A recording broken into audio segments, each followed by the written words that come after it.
Positive note के साथ की है। और निश्चित रूप से जब हम कहते हैं, भगवान के सामने प्रार्थना करते हैं, असतो मा सद्गमय तमसो मा ज्योतिर्गमय मृत्योर्मा अमृतम गमय, कि हे ईश्वर हमें असत्य से सत्य की ओर ले चलो, अंधकार से प्रकाश की ओर ले चलो। तो इसका मतलब ही ये हुआ कि जरूर हम असत्य में है, तभी तो कह रहे हैं कि सत्य की ओर ले चलो। जरूर कोई ना कोई ऐसा अंधकार है जीवन में, तभी तो कह रहे हैं कि प्रकाश की ओर ले चलो। तो इसीलिए 3 दिन में अपने स्वास्थ्य को अगर मुट्ठी में करना है, तो हमें अपने कई ऐसे जो हमारे अंदर जो एक ऐसी कुछ बिलीफ सिस्टम होती है, जो गलत बिलीफ सिस्टम है या जिसको हम फॉलो कर रहे हैं, उन बातों को चेंज करना होगा। या कई बार ऐसा होता है कि सही बातें पता होने के बावजूद भी हम उसको इम्प्लीमेंट नहीं कर पाते हैं जीवन में।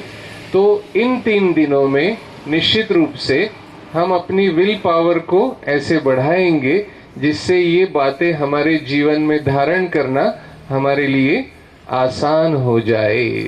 हाँ, तो सबसे पहले तो ये बात हमारी बुद्धि में स्पष्ट होना बहुत आवश्यक है कि क्या हम हासिल करना चाह रहे हैं। जब हम कहते हैं कि हम स्वास्थ्य को मुट्ठी में करना चाहते हैं, तो आज अगर हम देखें तो आज स्वास्थ्य का चित्र क्या है। आज दिनों दिन जैसे डॉक्टर्स की संख्या बढ़ती जा रही है, हॉस्पिटल्स बढ़ते जा रहे हैं, वैसे बीमारियां भी क्या हो रही है, बीमारियां भी बढ़ती जा रही हैं। वैसे तो बीमारियां कम होनी चाहिए, लेकिन हम क्या देख रहे हैं, बीमारियां जो है वो बढ़ती जा रही हैं। तो कहीं ना कहीं कोई ना कोई ऐसी बात है जिसको हम मिस कर रहे हैं, कोई ना कोई ऐसी चीज है जो हम जीवन में उसके ऊपर उतना ध्यान नहीं दे पा रहे। क्योंकि देखिए, डॉक्टर्स के पास हम जाते हैं तो डॉक्टर्स के पास इतनी लंबी पेशेंट की लाइन है कि उनको ये सब बातें पता होते हुए भी बता नहीं सकते हैं कि भाई ये सब बातें आपको फॉलो करनी है। और अगर ये बातें फॉलो करने से ये भी हो जाता है कि व्यक्ति ऑटोमेटिकली स्वस्थ रहने लगता है। तो इसीलिए ये जो बातें अभी हम समझने वाले हैं, तो उसके पहले सबसे पहली बात जो हम समझेंगे वो स्वास्थ्य के बारे में। जब हम कहते हैं कि स्वास्थ्य को हम मुट्ठी में करना चाहते हैं, तो वास्तव में स्वास्थ्य किसको कहते हैं ना? स्वास्थ्य के कौन कौन से पहलू हैं? आप में से कुछ लोगों को तो ये बात पता भी होगी कि स्वास्थ्य के कौन कौन से पहलू हैं। जो विश्व स्वास्थ्य संगठन है, जिसको हम WHO कहते हैं, उसने एक स्वास्थ्य की डेफिनेशन बताई है। उसमें उन्होंने स्वास्थ्य के अलग अलग पहलू बताए हैं ना। आपको पता है कौन कौन से पहलू हैं? देखिए, उसके लिए उन्होंने बताया है कि हेल्थ क्या है, वास्तव में स्वास्थ्य क्या है। तो health is a state of physical, mental, social and spiritual wellbeing, not merely the absence of disease और इन्फर्मिटी। माना बीमारी, स्वास्थ्य माना कोई बीमारी का अभाव मात्र नहीं है। स्वास्थ्य एक ऐसी स्थिति है जिसमें हम शारीरिक तौर पर, मानसिक तौर पर, सामाजिक तौर पर और आध्यात्मिक तौर पर अगर हम ठीक हैं, तो हम अपने आप को स्वस्थ कहला सकते हैं। अब ये जो 4 पहलू है, इसका मीनिंग क्या है? क्योंकि ये डेफिनेशन तो कई लोगों ने पढ़ी भी होगी, पता भी होगी, लेकिन उसका मीनिंग क्या है? शारीरिक स्वास्थ्य किसको कहते हैं? तो शारीरिक, शरीर को स्वस्थ कब कहेंगे? हमारे शरीर में जो अलग अलग सिस्टम्स होती हैं, जैसे हम भोजन खाते हैं, वो भोजन पचाने की एक सिस्टम होती है। हमारे शरीर में एक ऐसा पंप है जो 24 घंटे खून को पंप करने का काम करता है, 24 घंटे सारे शरीर में भेजने का, फिर रिसीव करने का काम करता है, जिसको हम हृदय कहते हैं, है ना। आजकल हृदय की बीमारियां भी बहुत ज्यादा तेजी से बढ़ रही है ना। तो ये पंप हमारे लिए 24 घंटे पंपिंग करने का काम कर रहा है, कभी भी बिना रुके, बिना थके। हम लोग तो रेस्ट कर लेते हैं, सो जाते हैं, लेकिन ये हार्ट कभी सोता है क्या? कंटिन्यूअसली अपना काम करता रहता है। ऐसे ही एक ऐसा फिल्टर हमारे शरीर में बिठाया है भगवान ने, जो 24 घंटे फिल्ट्रेशन का काम करता है, डिटॉक्सिफिकेशन का काम करता है। हम जो भी गलत चीजें भी खा लेते हैं ना, उनको भी वो डिटॉक्सिफाई कर देता है ना। तो ऐसी ऐसी चीजें हमारे शरीर में भगवान ने बिठाई है। तो एक डिटॉक्सिफिकेशन करने के लिए एक मशीन बिठाई है, लीवर जिसको हम कहते हैं। एक ऐसी मशीन है जो फिल्ट्रेशन का काम करती है, जिसको किडनीज कहते हैं। तो ये जो हमारे शरीर में अलग अलग सिस्टम है, ये 8 सिस्टम, मतलब बेसिकली तो 8 सिस्टम होते हैं। तो ये 8 सिस्टम अपना काम जब सुचारू रूप से करते हैं तो हम कहते हैं कि हम फिजिकली फिट हैं। हमारा हार्ट भी अच्छा काम कर रहा है, हमारे फेफड़े अच्छा काम कर रहे हैं, हमारी किडनीज अच्छा फंक्शन कर रही है, हमारा लीवर भी अच्छा काम कर रहा है। हम कहते हैं कि हमारे सारे ऑर्गन्स अच्छी तरह से काम कर रहे हैं, हम फिजिकली बिल्कुल फिट है। तो ये तो चलो हो गया फिजिकल हेल्थ की बात। लेकिन दूसरा जो पहलू है जिसको हम कहते हैं मेंटल हेल्थ, तो मेंटल हेल्थ किसको कहते हैं? कई बार ऐसा सोचते हैं लोग कि हमें मतलब कोई भी ऐसा इश्यू नहीं है ना कि जिसकी वजह से हमें साइकियाट्रिस्ट के पास जाना पड़े, तो हम मेंटली हेल्दी है ऐसा समझते हैं कि हम तो नॉर्मल अपना जीवन जी रहे हैं, हमें कोई ऐसे मतलब मानसोपचार तज्ञ के पास जाने की आवश्यकता नहीं, माना हम मेंटली हेल्दी है। लेकिन कुछ कुछ ऐसी बातें होती है जो बताया गया है कि अगर वो चीजें हमारे अंदर है तो धीरे धीरे वो हमारे मेंटल हेल्थ को प्रभावित करता है और वो हमारे शरीर को भी प्रभावित करता है। जैसे नेगेटिव इमोशंस, है ना। तो कुछ ऐसी इमोशंस होती हैं जो हमारे मेंटल हेल्थ को और शरीर को भी साथ में प्रभावित करती है। क्योंकि आपको पता होगा कि हमारे मन की भावनाओं का हमारे शरीर के ऊपर भी असर पड़ता है ना। तो जैसे आजकल हम देखते हैं कि बहुत सारे लोगों को बहुत ज्यादा एंजाइटी होती है, चिंता बहुत करते हैं, है ना। और कुछ नहीं है तो बैठे बैठे क्या करते हैं, चिंता करते हैं सबकी। तो जैसे कहते हैं ना कि चिता जो है वो मुर्दे को जलाती है, लेकिन चिंता जो है वो जिंदा व्यक्ति को पल पल जलाती रहती है। इसीलिए कहते हैं कि चिंता जो है ना वो चिता से ज्यादा डेंजरस है।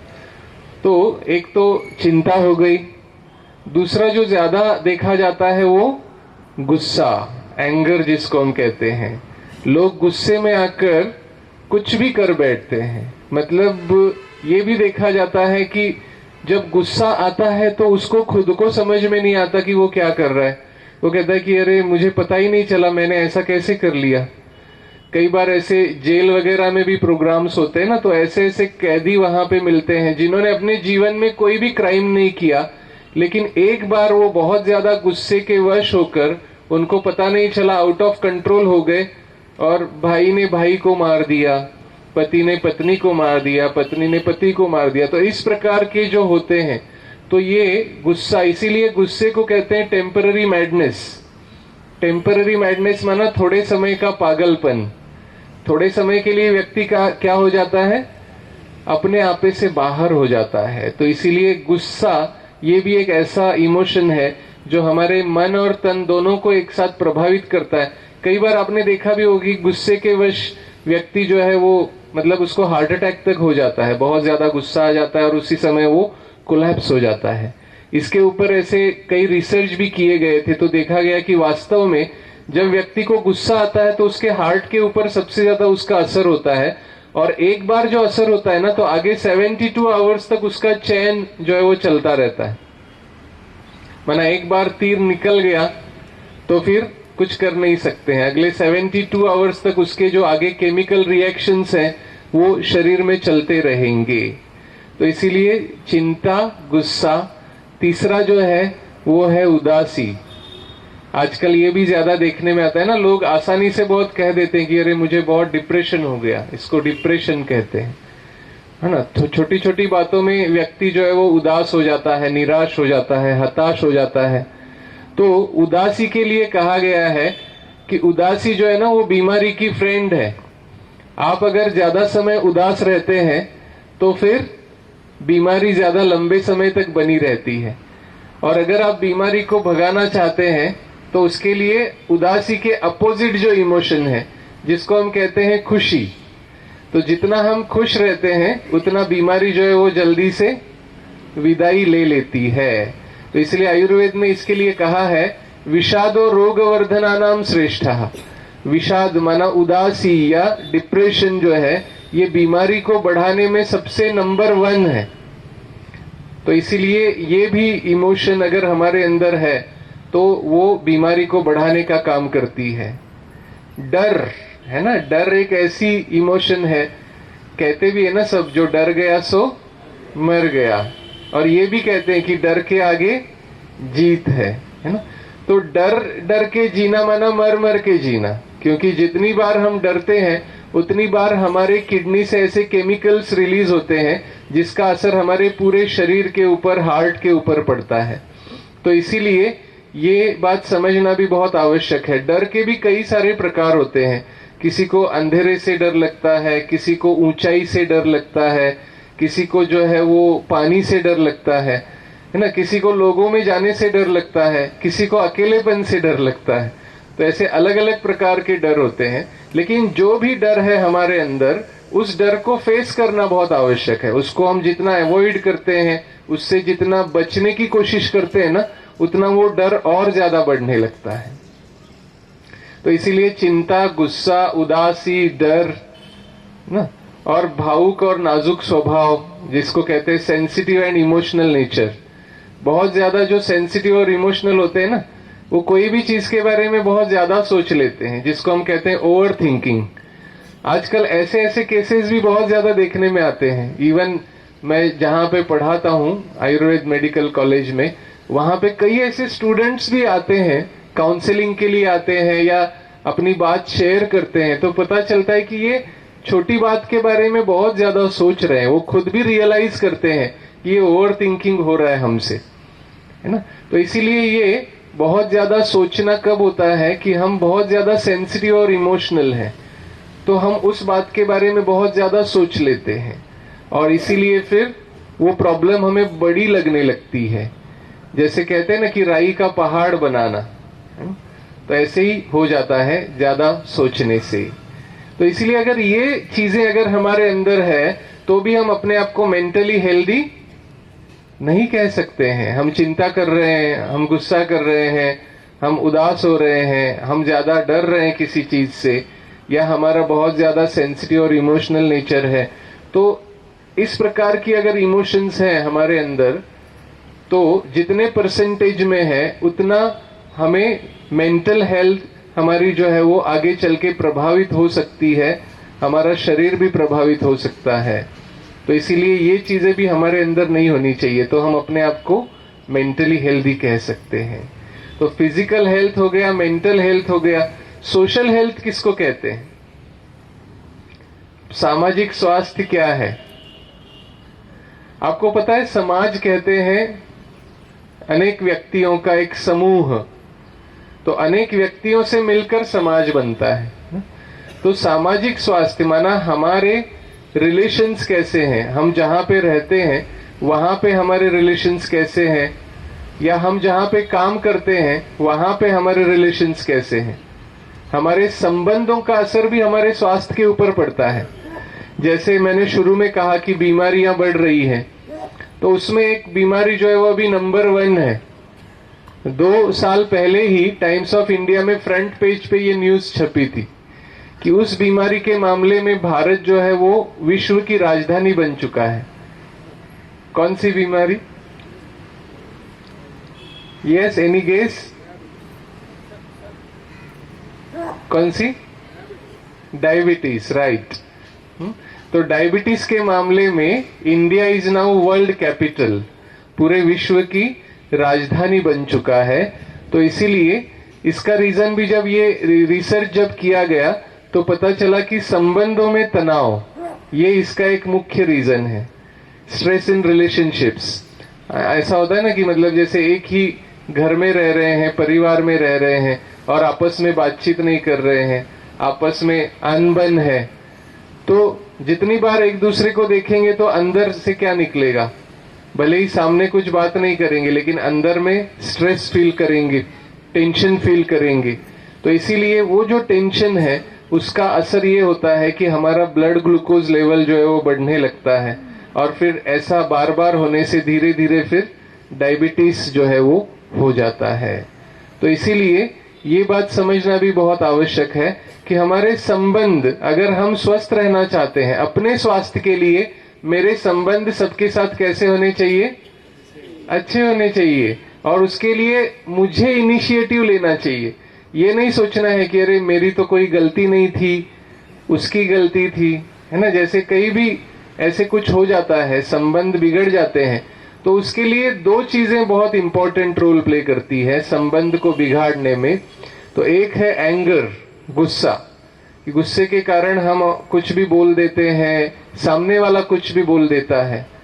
और फिर एक बार जो रिलेशनशिप में वो असर पड़ता है और कम्युनिकेशन गैप होने लगता है, बातचीत बंद होने लगती है, फिर उसको बनाए रखने का काम करता है ईगो। तो एंगर और ईगो, ये दो चीजें ऐसी हैं जो रिलेशनशिप को ब्रेक करती है। क्योंकि ईगो जो होता है ना, वो जोड़ने नहीं देता है। फिर कहता है कि मैं क्यों करूं, गलती तो उसकी थी, उसको सॉरी बोलना चाहिए, मैं क्यों आगे आके बात करूं, तो इतना उसका सहन करो, और फिर भी ये हमेशा ही ऐसा करता है। तो इस प्रकार से मतलब एंगर और ईगो, ये दो चीजें रिलेशनशिप्स को खराब करती है। और अगर इनको सही करना है ना, तो भी दो छोटी सी चीजें हैं। वो दो शब्द ऐसे हैं कि वो दो शब्द हम अगर यूज कर लें तो उससे हमारे रिलेशंस बहुत इंप्रूव होने लगते हैं। उसमें से जो पहला शब्द है वो है सॉरी, है ना। भले ही हमारी गलती नहीं भी है, फिर भी सॉरी बोलने में क्या जाता है? सॉरी बोलने का मतलब ये नहीं कि आप गलत हो। सॉरी बोलने का मतलब ये है कि आपको उस संबंध की कदर ज्यादा है, आपको उस रिलेशनशिप का इंपॉर्टेंस ज्यादा है। तो इसीलिए जैसे हमारी जो इस ईश्वरीय विश्वविद्यालय की मुख्य प्रशासिका जो थी दादी प्रकाश मणि जी, वो हमेशा ये बात कहती थी। वो कहती थी कि संबंधों में अगर हार्मनी चाहिए तो हार्मनी शब्द को डिसेक्ट करो, है ना, और उसका मीनिंग याद रखो। तो हार मानी, मैंने हार मानी, है ना। तो हम हार मान ले थोड़े समय के लिए तो क्या हर्जा है? अगर उससे हमारे रिलेशनशिप इंप्रूव हो जाएंगे तो बहुत सारी परेशानियों से हम बच सकते हैं। तो इसीलिए एक शब्द है सॉरी और दूसरा शब्द है थैंक यू। थैंक यू, है ना। हमेशा एक दूसरे का शुक्रिया जरूर करना चाहिए। टेकन फॉर ग्रांटेड लेके नहीं चलना चाहिए। तो क्या हुआ, उसने किया तो क्या हुआ, वो तो है ही, उसका रिस्पॉन्सिबिलिटी है, मैंने भी तो इतना किया है। नहीं, ऐसा नहीं। किसी ने कुछ भी थोड़ा भी आपके लिए किया तो ये थैंक यू शब्द को जितना हम यूज करते हैं तो ये जो एप्रिसिएशन है, एप्रिसिएशन की एनर्जी से पॉजिटिविटी क्रिएट होती है रिलेशनशिप में। इसीलिए छोटी छोटी बातों के लिए भी हमें ये शब्द जरूर यूज करना चाहिए, थैंक यू। तो सॉरी और थैंक यू, ये दो शब्द ऐसे हैं जो हमारे रिलेशनशिप को बहुत अच्छा करते हैं। तो इसीलिए सामाजिक स्वास्थ्य हमारा कब ठीक रहेगा? जब हमारे संबंध सबके साथ ठीक होंगे। तो आज ये काम जरूर करना। अगर मान लीजिए किसी से आपकी बोलचाल बंद है, बहुत समय से आपने बात नहीं की है या फिर फोन कॉल भी नहीं किया है, ऐसा कोई भी हो सकता है, तो आज ये कदम उठाना कि आप अपनी तरफ से एक मैसेज कर देना। चलो क्या होता है, और ये जितना समय बीतता जाता है ना उतना उसको नॉर्मलाइज करना डिफिकल्ट होता जाता है। जितना आप जल्दी करेंगे उतना वो आसान रहता है, लेकिन जितना इसमें टाइम बीतता जाएगा उतना फिर क्या हो जाता है, ये गैप बढ़ता जाता है। तो इसीलिए अपनी तरफ से हम मैसेज भेजे। हो सकता है कि सामने से तुरंत रिप्लाई आ जाए, वो वेट ही कर रहे हो कि इनका कुछ मैसेज आ जाए, या ये भी हो सकता है कि मैसेज भेजने के बाद भी कोई रिप्लाई नहीं आए। कोई हर्जा नहीं, आप अपनी तरफ से ये करते रहें। क्योंकि देखिए रिलेशनशिप जो बिगड़ने की शुरुआत होती है ना, वो यहां से होती है, माइंड से होती है। माना यहां से जब हमारे अंदर से कुछ ऐसे विचार निकलते हैं उनके प्रति, तो वो जो विचार है ना वो वाइब्रेशंस के रूप में उनके पास जाते हैं और फिर वो भी वैसा ही विचार करना शुरू करते हैं। और यहां से फिर धीरे धीरे वाणी में आता है, बोलने में आता है और फिर कर्म में आता है। तो इसीलिए सबसे पहले तो मन में अगर कोई भी नेगेटिविटी है उनके प्रति तो वो नेगेटिविटी को दूर कर दें, अंदर से उनको माफ कर दें कि कोई बात नहीं, जो हुआ सो हुआ, उनकी विशेषताएं याद करें, उन विशेषताओं को अपनी बुद्धि में इमर्ज रखे। क्योंकि क्या होता है कि हर एक के अंदर कुछ अच्छाइयां भी है तो कुछ बुराइयां भी है। कोई भी परफेक्ट नहीं है, nobody is perfect in this imperfect world. तो उनकी अच्छाइयों को जितना हम बुद्धि में रखेंगे उतना पॉजिटिव इमोशंस क्रिएट होंगी, और जितना पॉजिटिव इमोशंस क्रिएट होंगी उतना यहां से जब ठीक होने लगेगा तो ऑटोमेटिकली वो कर्मों में भी वैसे रिफ्लेक्ट होगा। तो इसीलिए ये तो सामाजिक स्वास्थ्य की बात मैंने आपको बताई शॉर्ट में, अभी ये टॉपिक निकला इसीलिए। और चौथा जो इम्पोर्टेंट पहलू है वो है स्पिरिचुअल हेल्थ या आध्यात्मिक स्वास्थ्य। कई बार हमें ये समझ में नहीं आता कि स्पिरिचुअलिटी का और हेल्थ का क्या कनेक्शन है। स्पिरिचुअलिटी तो एकदम डिफरेंट चीज है और हेल्थ तो डिफरेंट चीज है। लेकिन वास्तव में ये बात समझना भी बहुत आवश्यक है कि स्पिरिचुअलिटी और रिलीजन दोनों को हमने मिक्स कर दिया है।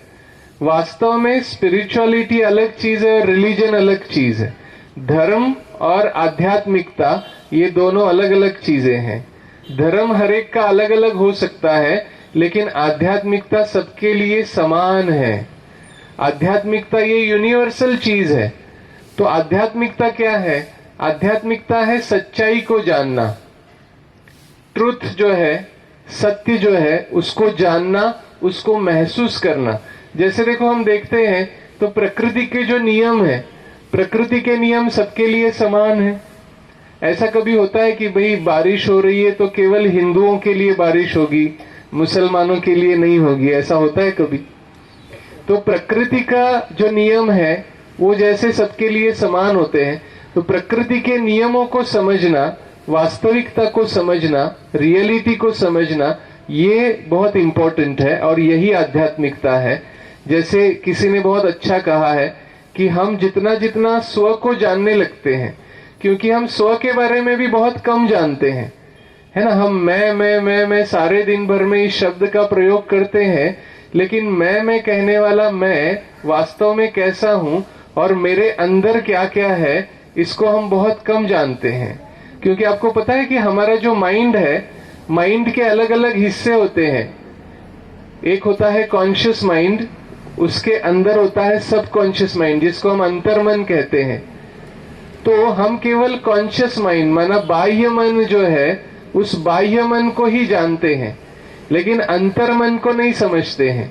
और वास्तव में हम अगर अपने अंदर जाना सीख जाते हैं तो हमारे अंदर में बहुत सारी शक्तियां हैं, बहुत सारी पॉजिटिव चीजें हैं जिनको हम बाहर ढूंढते हैं।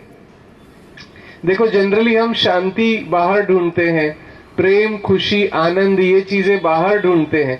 लेकिन अगर हम अपने अंदर जाने की कला सीखते हैं तो हमें ये महसूस होने लगता है कि अरे जिन चीजों को हम बाहर ढूंढ रहे थे इतने दिनों से, वो तो वास्तव में हमारे ही अंदर मौजूद है।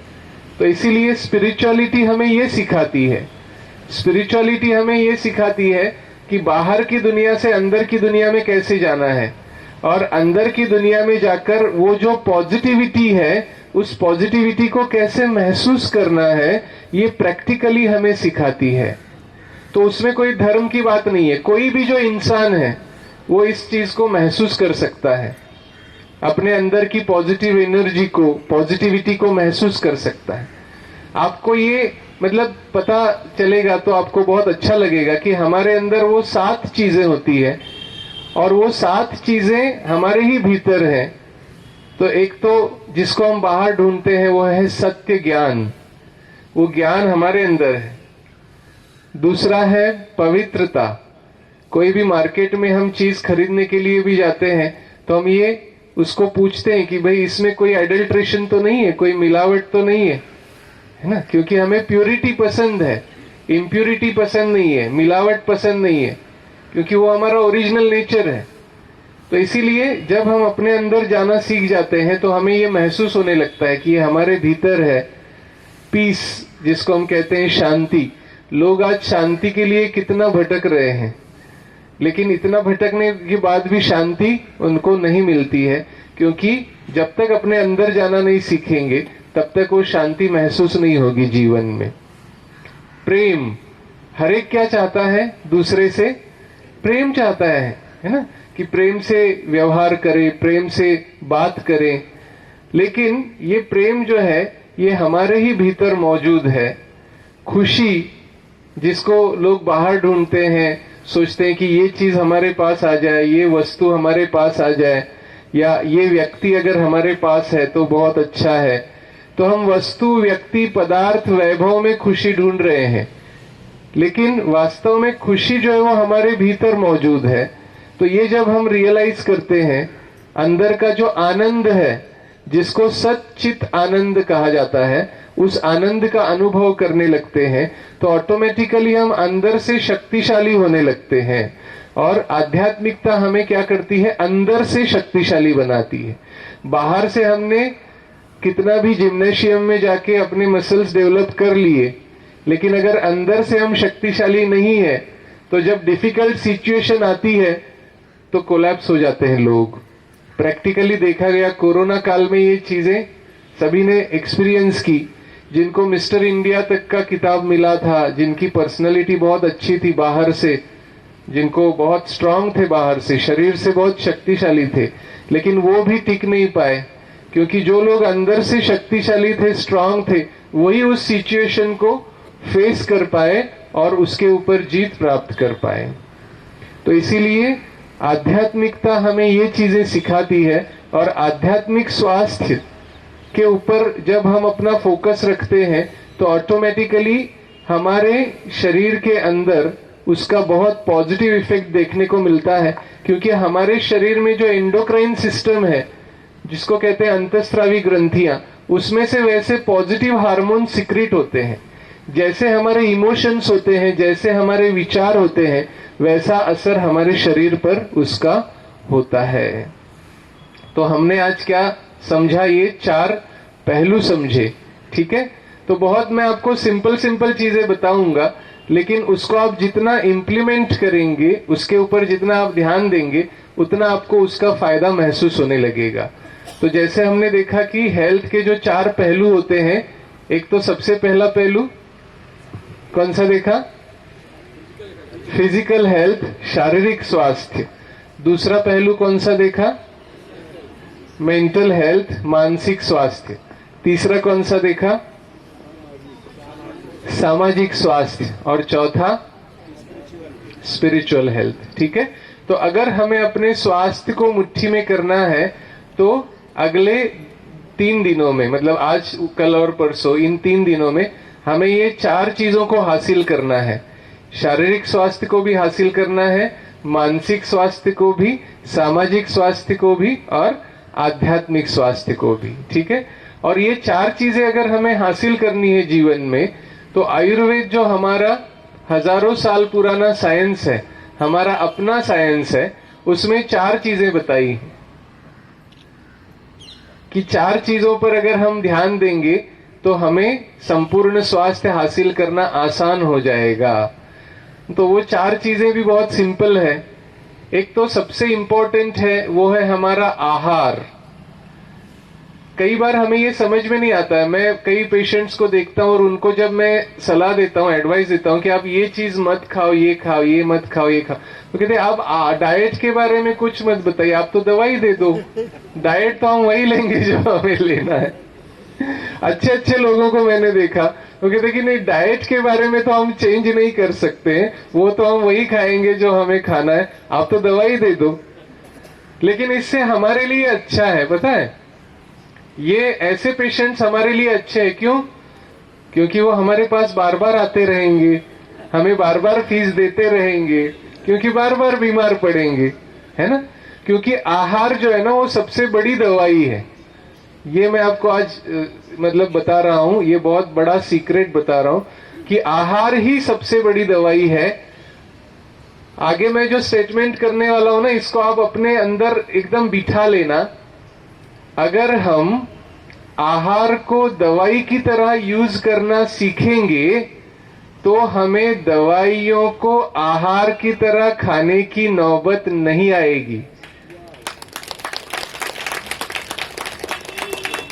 हाँ, आप रिपीट करना मेरे साथ। अगर हम आहार को दवाई की तरह खाना सीखेंगे तो हमें दवाइयों को आहार की तरह खाने की नौबत नहीं आएगी।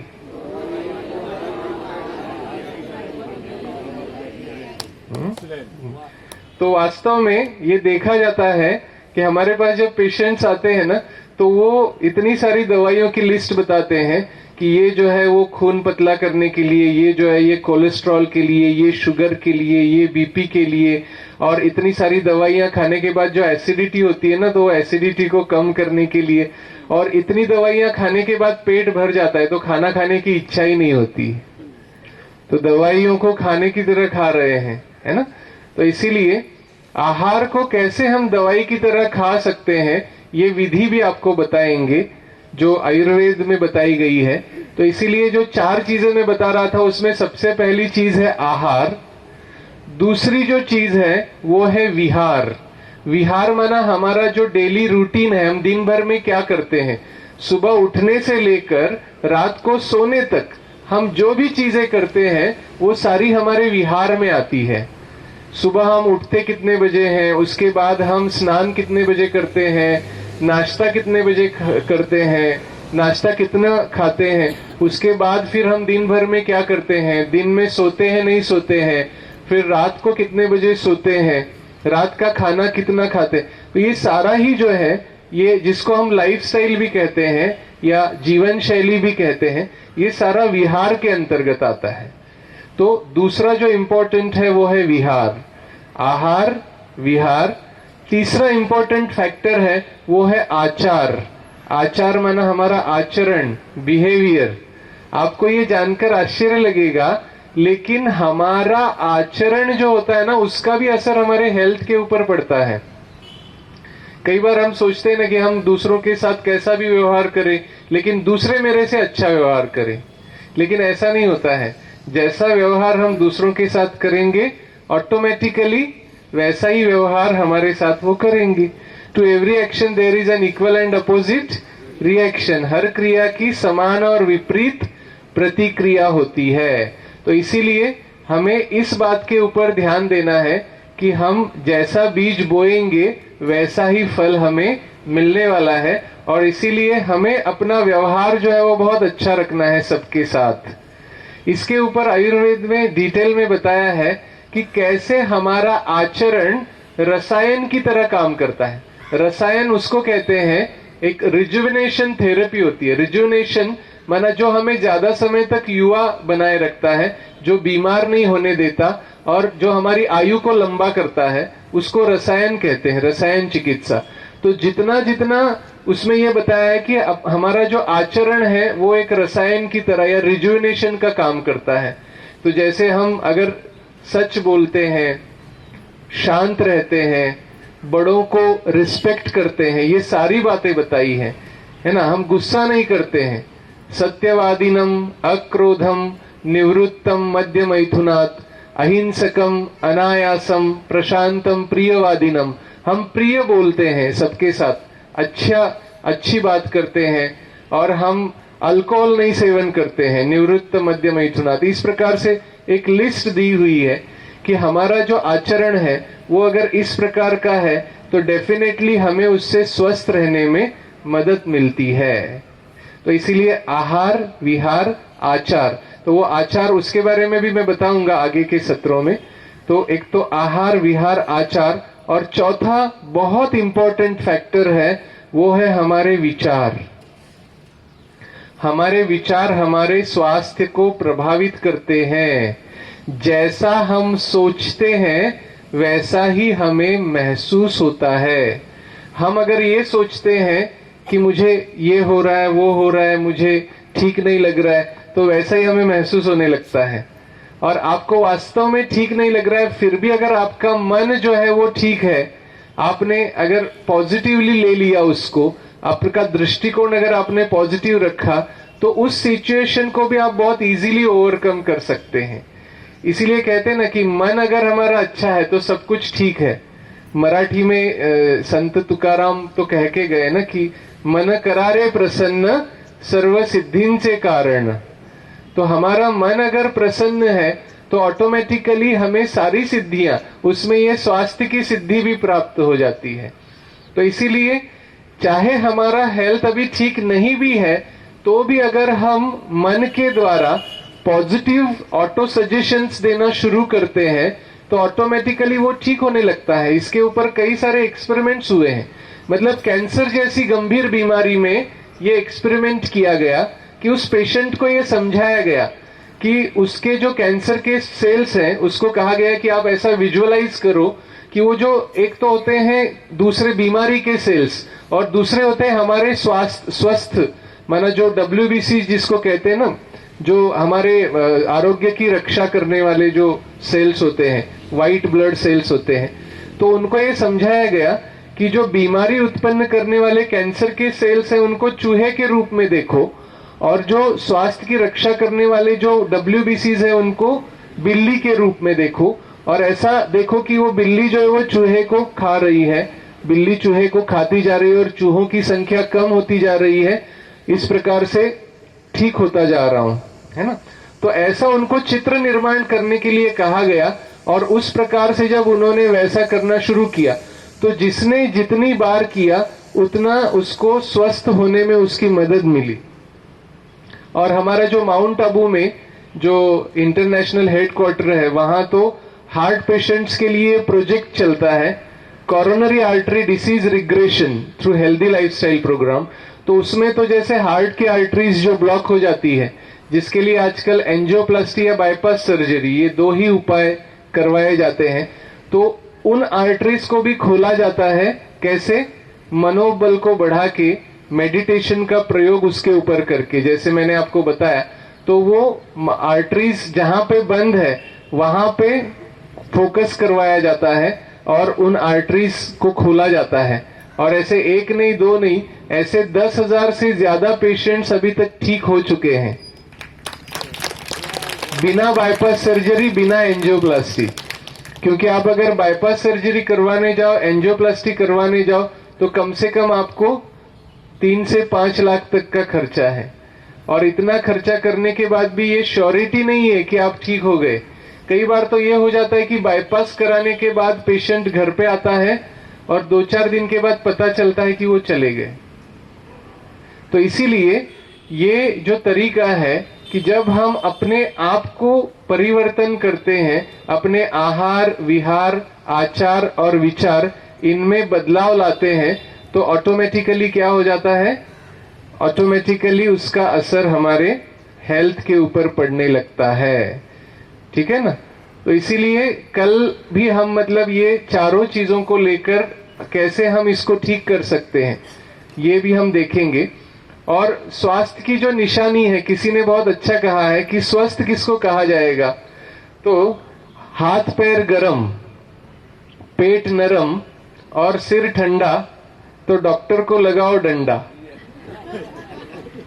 माना अगर ये 3 चीजें हमने हासिल कर ली, अगर हमारे हाथ पैर गरम है, पेट नरम है और सिर ठंडा है तो हमें डॉक्टर की ज्यादा जरूरत नहीं है। लेकिन अभी क्या हो गया, उल्टा हो गया है।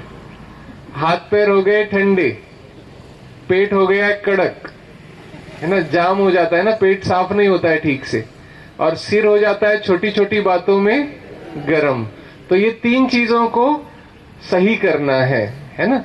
तो पेट हमारा साफ कैसे रहेगा, जब हमारा आहार ऐसा रहेगा, जैसे जिसको हम कहते हैं कि ज्यादा रेशे वाला अगर हम आहार लेते हैं तो उससे हमारा पेट साफ रहने में मदद मिलेगी।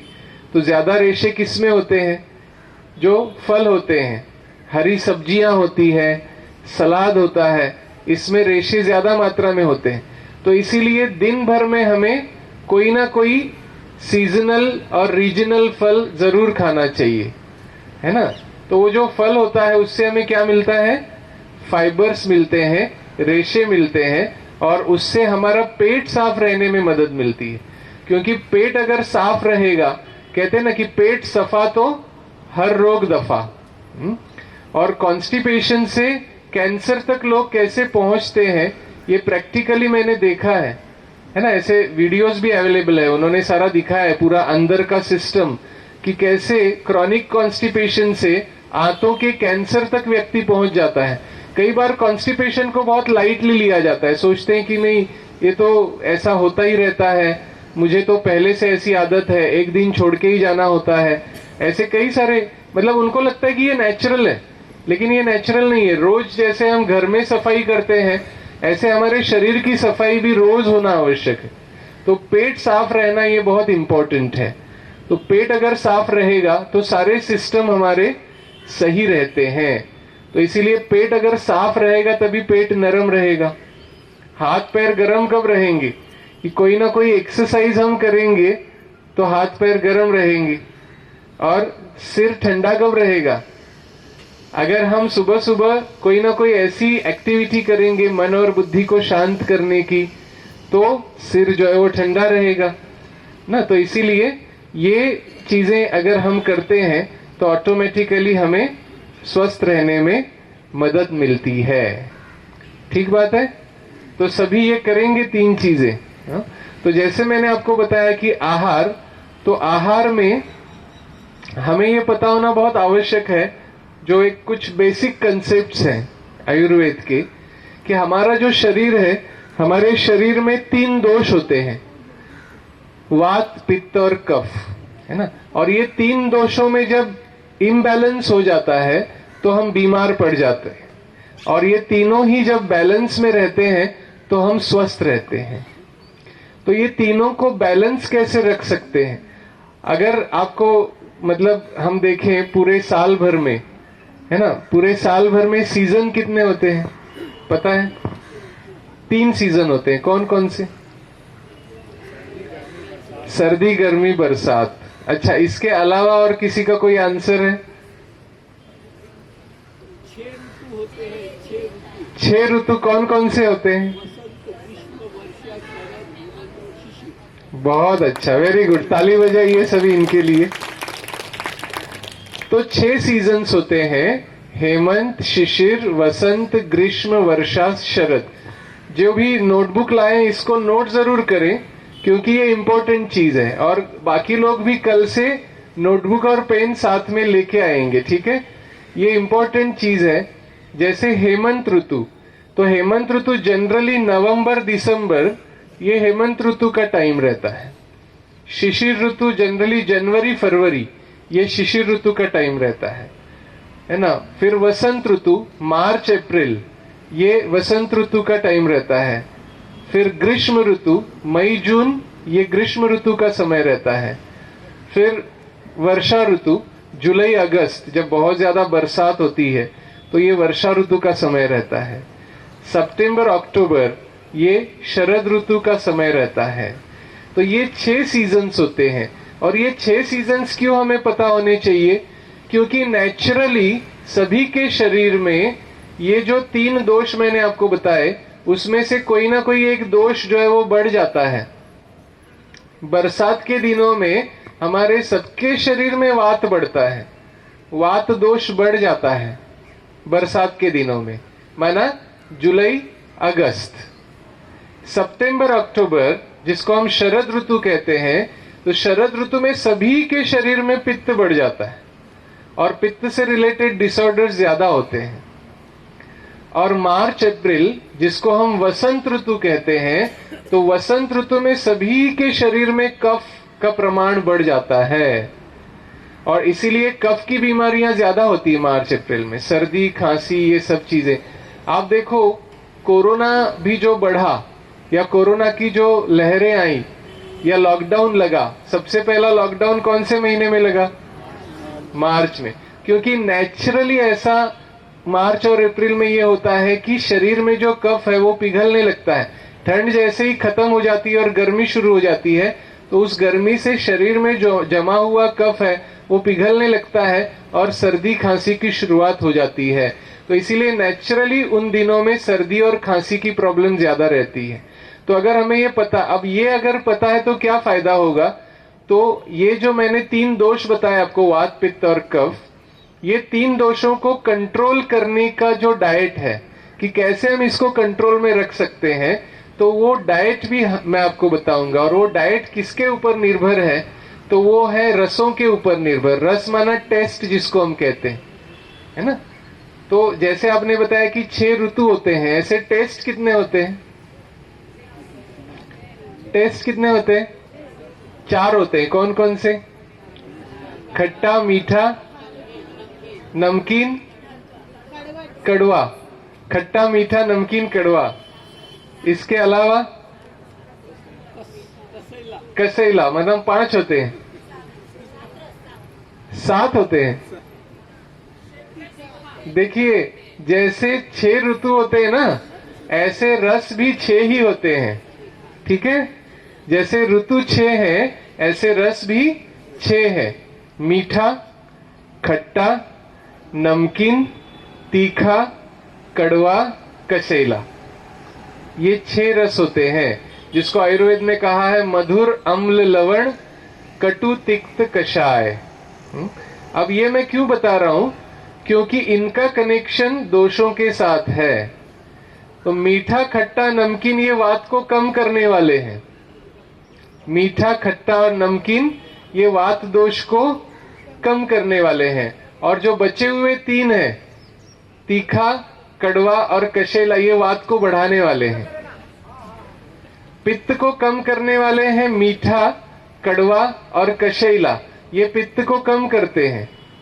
और पित्त को बढ़ाने वाले हैं तीखा, नमकीन और खट्टा, ये पित्त को बढ़ाते हैं।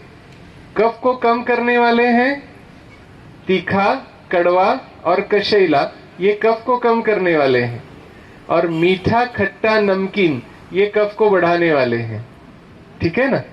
तो इसीलिए ये कनेक्शन जब हमें समझ में आता है ना, तो ऑटोमेटिकली फिर जैसे मैंने आपको बताया कि भाई कफ का सीजन है, तो कफ बढ़ने का सीजन कौन सा है? मार्च और अप्रैल। तो मार्च अप्रैल में हमें क्या करना है? कफ को कम करने वाला आहार जो है ना, उसको ज्यादा तवज्जो देनी है। इसको मैं कल भी थोड़ा सा रिवाइज करूंगा, रिपीट करूंगा, क्योंकि बहुत सारे लोगों के पास कुछ नहीं है लिखने के लिए। तो ये कनेक्शन अगर आप समझ लेंगे ना, तो ऑटोमेटिकली आपको ये समझ में आएगा कि अच्छा सीजन अभी चेंज हो रहा है, तो मुझे अपने डाइट में ये चेंजेस लाने हैं। और डाइट को चेंज करके ऑटोमेटिकली आपको स्वस्थ रहने में मदद मिलेगी। तो जैसे 6 रस होते हैं ना, ऐसे जो हम खाना खाते हैं उसकी तासीर होती है। तासीर 2 प्रकार की होती है।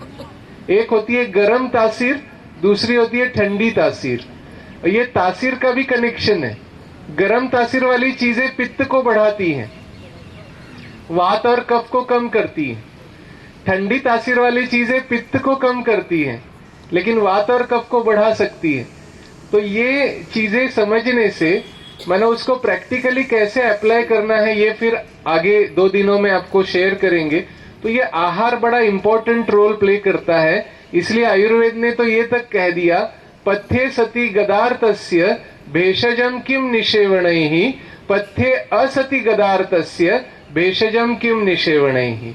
अर्थात अगर हम सही आहार लेते हैं तो हमें दवाई की क्या आवश्यकता है, और अगर हम सही आहार नहीं लेते हैं तो दवाई क्या काम करेगी? क्योंकि ज्यादा मात्रा में हम आहार ले रहे हैं, दवाई तो थोड़ा सा डोज रहता है। तो इसीलिए आहार जो हम ज्यादा मात्रा में ले रहे हैं शरीर में, उसको अगर हमने सही कर लिया ना, तो हमारा 50% काम हो जाएगा आहार को केवल सही करने से। ठीक है ना? तो इसके बारे में अवेयरनेस हम लाएंगे अगले 2 दिनों में। एक तो आहार के बारे में, दूसरा इंपॉर्टेंट कि व्यायाम भी जरूरी है। तो इसीलिए कल शुरुआत हम थोड़ा सा एक्सरसाइज से भी करेंगे, और ऐसी एक्सरसाइज मैं आपको बताऊंगा कि यहां से लेकर यहां तक, माना पैरों के उससे लेके टोज से लेके सिर तक, ये सारे ही शरीर के जो जॉइंट्स हैं और ये सारी चीजें कवर हो जाए, और सबके लिए बहुत इजी है ऐसी एक्सरसाइज। तो शुरुआत हम एक्सरसाइज से कल करेंगे। ठीक है? तो उससे हमारी शरीर के लिए भी फायदा होगा। और तीसरी इंपॉर्टेंट चीज, जैसे मैंने आपको बताया कि मेडिटेशन, अगर सिर को ठंडा रखना है, दिमाग को शांत रखना है, तो मेडिटेशन। तो इसीलिए ये भी, इसके भी कुछ चीजें हम कवर करेंगे। ठीक है? तो अगले 2 दिनों में और बातों को हम देखेंगे और इसको हम प्रैक्टिकली उसका अभ्यास करेंगे। मुझे लगता है अभी समय जो है वो पूरा हो रहा है, तो इसीलिए लास्ट में हम एक छोटा सा मेडिटेशन करेंगे और इसको पूरा करेंगे। ठीक है, तो आज कौन कौन सी बातें आपको समझ में आ गई? एक तो हेल्थ के 4 पहलू, शारीरिक, मानसिक, सामाजिक और आध्यात्मिक। फिर हमारे अंदर कौन सी 7 चीजें होती है? 7 चीजें मैंने बताई, लेकिन उसको ज्यादा हाईलाइट नहीं किया। लेकिन हम अपने अंदर जाते हैं तो वो 7 चीजें हमें महसूस होती है। ज्ञान, पवित्रता, शांति, प्रेम, सुख, आनंद और शक्ति। ये 7 चीजें हमें महसूस होती है। और फिर हमने क्या 4 चीजें और देखी? अगर हमें स्वस्थ रहना है तो आहार, विहार, आचार, विचार, ये 4 चीजों को हमें ठीक रखना है। ठीक है, ओके। और फिर लास्ट में मैंने क्या बताया? 6 ऋतु होते हैं, 6 ऋतुओं के अनुसार 6 रस होते हैं और 3 दोष होते हैं। तो 3 दोष अगर बैलेंस में है तो हम स्वस्थ रहते हैं, उनमें अगर इम्बैलेंस हो जाता है तो हम बीमार पड़ते हैं। तो तीनों को बैलेंस रखने की कला भी हम सीखेंगे। ठीक है, ओके। चलिए, तो अभी हम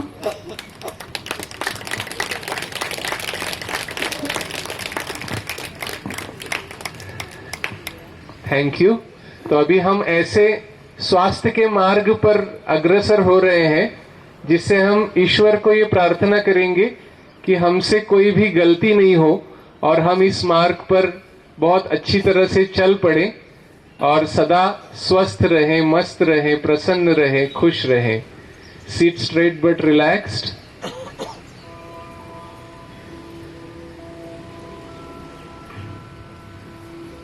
दोनों पैरों की 10 उंगलियां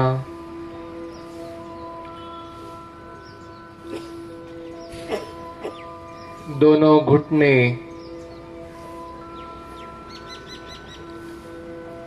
कमर के मसल्स शिथिल हो रहे हैं, रिलैक्स हो रहे हैं।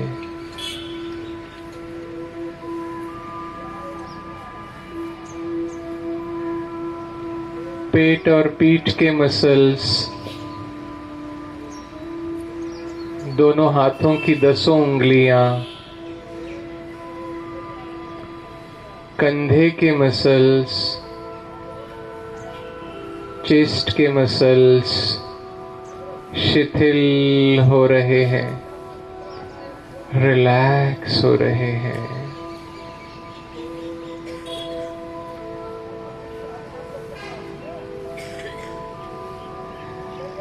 गर्दन और चेहरे के मसल्स शिथिल हो रहे हैं, रिलैक्स हो रहे हैं।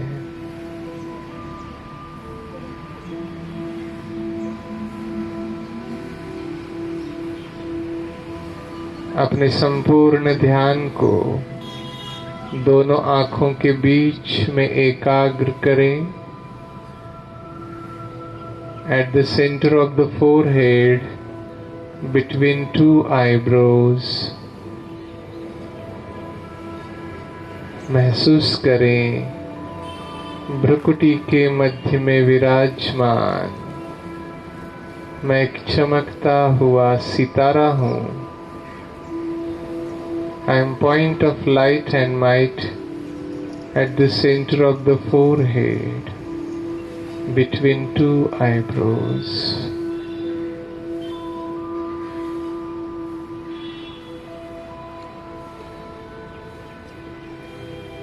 दिल से उस ईश्वर को प्रार्थना करें जो प्रार्थना भी आपको सुनाई देगी, उसके शब्दों पर अपने ध्यान को केंद्रित करें।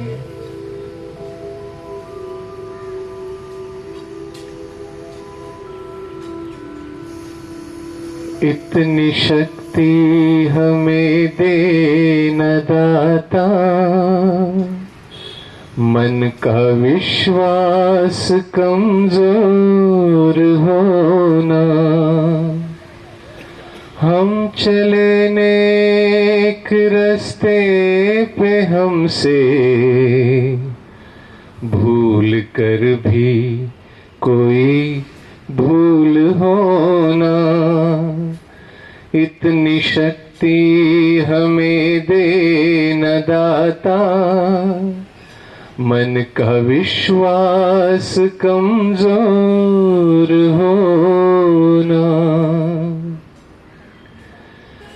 दूर अज्ञान के हो अंधेरे,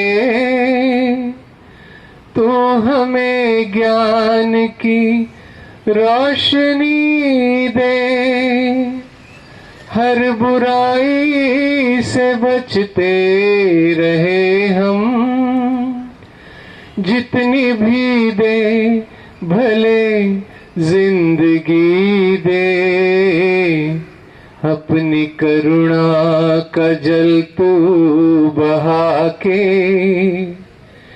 कर दे पावन हर एक मन का कोना। हम चले नेक रास्ते पे, हमसे भूल कर भी कोई भूल होना।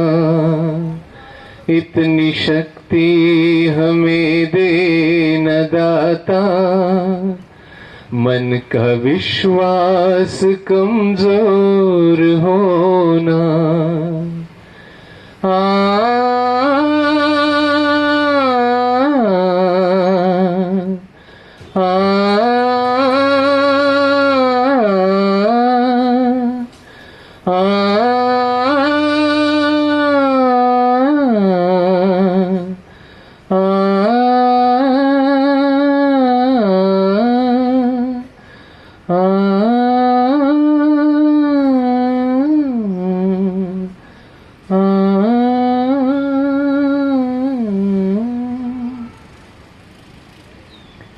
धीरे धीरे अपनी आंखें खोलें और इसी शांत भाव से,